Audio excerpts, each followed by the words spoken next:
വാഹനങ്ങളെ വളരെയധികം സ്നേഹിക്കുന്നൊരു വ്യക്തി. അദ്ദേഹം ഒരു ദിവസം തൻ്റെ ഏറ്റവും പുതിയതായിട്ട് വാങ്ങിയ വാഹനത്തെ കഴുകി വൃത്തിയാക്കുകയായി.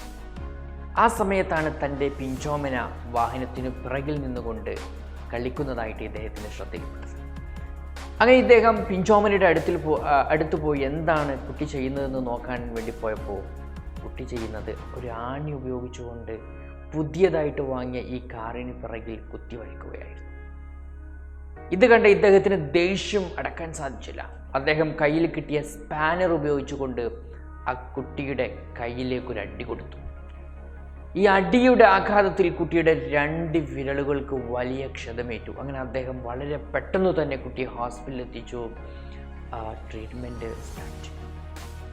അപ്പോഴാണ് മനസ്സിലായത് കുട്ടിയുടെ 2 വിരലുകൾ അത് പൊട്ടിയിട്ടുണ്ടായിരുന്നു. അങ്ങനെ ട്രീറ്റ്മെൻ്റ് എല്ലാം സ്റ്റാർട്ട് ചെയ്തു. ഒരു ദിവസം കഴിഞ്ഞപ്പോൾ വേദനകൾക്കൊക്കെ ചെറിയ ആശ്വാസം ലഭിച്ചപ്പോൾ ആ കുട്ടി തൻ്റെ അച്ഛനോട് ചോദിച്ചു, അച്ഛാ, എനിക്ക് എന്നാണ് ഇനി സ്കൂളിലേക്ക് പോകാൻ സാധിക്കുക? പക്ഷേ ഇദ്ദേഹത്തിന് ആ ചോദ്യത്തിന് മുമ്പിൽ ഒരു മറുപടി ഉണ്ടായിരുന്നില്ല. അങ്ങനെ പിറ്റേ ദിവസം അച്ഛൻ വീട്ടിലേക്ക് വേറെ ആവശ്യത്തിന് വേണ്ടി പോയപ്പോൾ എന്താണ് തൻ്റെ പിഞ്ചോമന ആ കാറിന് പിറകിൽ കുത്തി വരച്ചതെന്ന് നോക്കാൻ വേണ്ടി പോയപ്പോൾ അദ്ദേഹത്തിൻ്റെ മനസ്സിന് അത് വല്ലാതെ ഉറ്റുനോക്കിച്ചു. കാരണം ആ പിഞ്ചോമന കാറിന് പിറകിൽ എഴുതിയിരുന്നത് ഐ ലവ് മൈ ഫാദർ എന്നായിരുന്നു. അപ്പോൾ ഇതുപോലുള്ള ഒരുപാട് സാഹചര്യങ്ങൾ നമ്മുടെ ജീവിതത്തിലും പലപ്പോഴും ഉണ്ടാകാറുണ്ട്.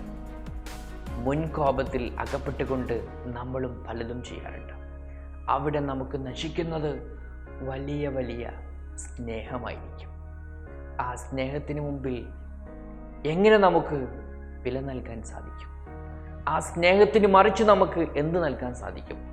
അതുകൊണ്ട് നമ്മൾ മുൻകോപത്തിൽ അകപ്പെട്ടുകൊണ്ട് നമ്മുടെ ഇമോഷൻസിന് അകപ്പെട്ടുകൊണ്ട് നമ്മൾ ചെയ്യുന്നതിന് മുമ്പ് ഒരു നിമിഷം നമ്മൾ ആലോചിക്കേണ്ടതുണ്ട്.